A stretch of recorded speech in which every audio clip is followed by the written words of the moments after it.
The rain had not stopped for 3 days. Orion wiped down the counter of his small roadside diner with the same worn cloth he had used for 11 years.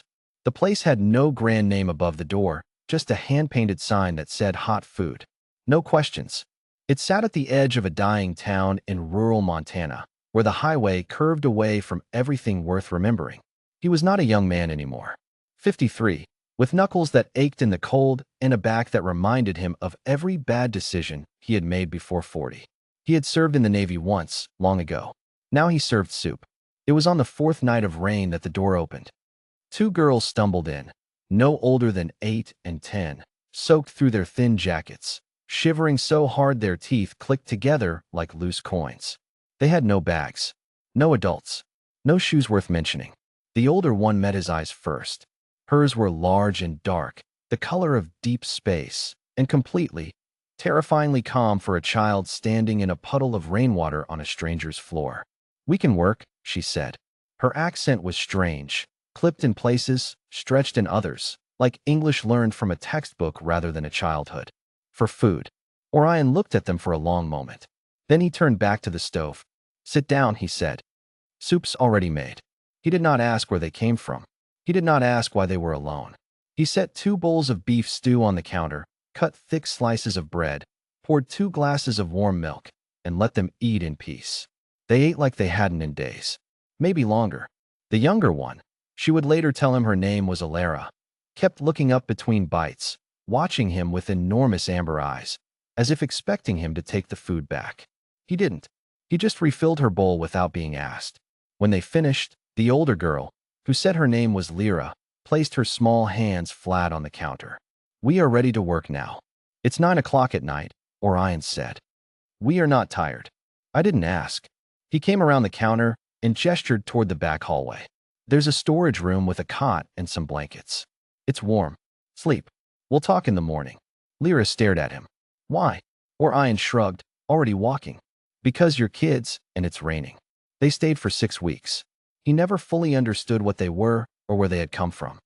There were small things. The way Lyra sometimes spoke to Alara in a language that sounded like music played backwards, the faint bioluminescent shimmer beneath Alara's skin when she was frightened and forgot to hide it.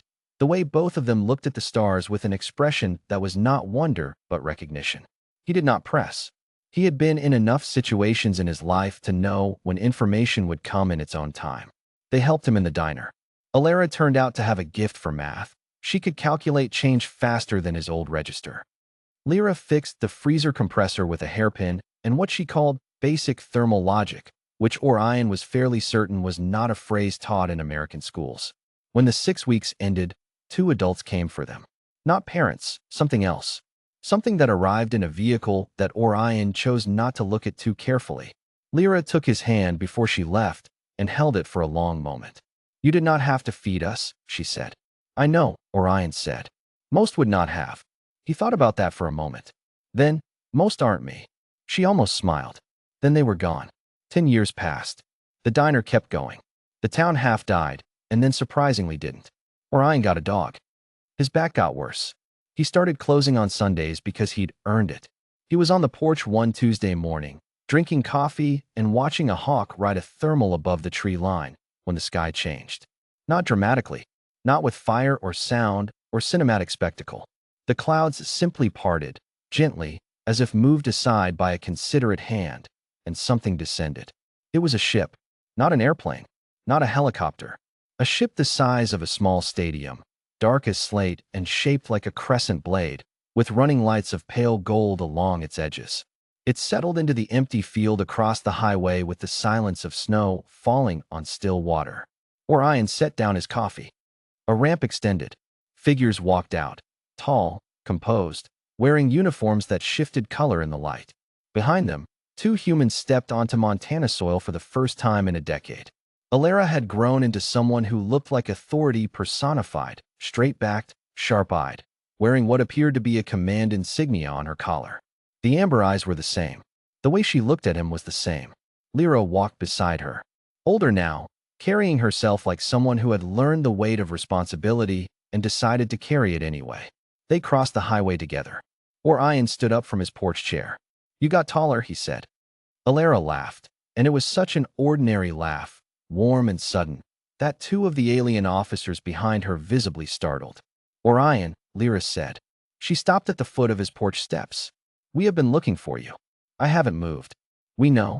We wanted to come in person. She paused. We owe you a debt that cannot be repaid in any currency you would recognize. Orion leaned against the porch railing. You don't owe me anything. I gave two wet kids some soup and a dry place to sleep. That's not heroism. That's basic human decency. Yes, Alara said quietly. That is exactly what makes it significant. She stepped forward and handed him a small object, a disc of dark material engraved with symbols he couldn't read, but which caught the light like it was made of something that hadn't been invented yet. This is a formal treaty document, she said. The Covenant of the Velis Confederation, signed by 14 systems. She met his eyes. The species you sheltered that night, our species, we were political refugees. Our home system was under siege. Lyra and I were evacuated during the last assault. Our transit failed. We were stranded here, alone, with no way to signal our people and no resources. Orion said nothing. We were found 3 weeks after we left your diner, Lyra continued. The information we carried, the data on Confederation military movements, reached our commanders in time to shift the course of the war. The siege ended. Our people survived. She paused. Because we survived. Because we were warm enough, and fed enough, and rested enough to keep moving. The hawk was still circling above the tree line. Orion picked up his coffee cup. It was empty. So what's the treaty for? He asked. Formal alliance between the Velis Confederation and humanity, Alara said. It has been in negotiation for 4 years with your governments. This, she gestured at the ship, the officers, the disc in his hands, is the ratification ceremony. We requested that it happen here. At my diner. At the place where the future was decided, Lyra said. Over beef stew and warm milk. Orion was quiet for a moment.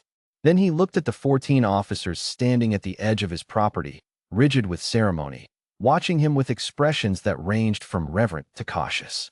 Any of you hungry? He called out. A pause. One of the officers turned to another. A rapid exchange in a language like liquid sound. Then, carefully, the officer raised a hand. Orion nodded. I'll put on a bigger pot. They stayed for 2 days. 14 alien officers, 2 heads of state, a warship, and Orion's dog, who was deeply suspicious of everyone and showed it. He fed all of them. He did not make a speech. He did not call the press or notify the government or take a single photograph. He made soup, cut bread, refilled bowls without being asked. On the last morning, Alara stood beside him at the counter while the others packed up. You know what this means, she said. For Earth. For your people. I expect someone smarter than me will handle all that, Orion said. You are not giving yourself enough credit. I gave 2 kids a meal, he said simply. I'd do it again tomorrow. I'd do it for anyone. Alara looked at him for a long time with those deep space eyes. Yes, she said softly. That is precisely the point. The ship rose without sound. The clouds moved back into place. Montana returned to being Montana, wide and quiet and ordinary. Orion washed the bowls. Then he turned the sign to open.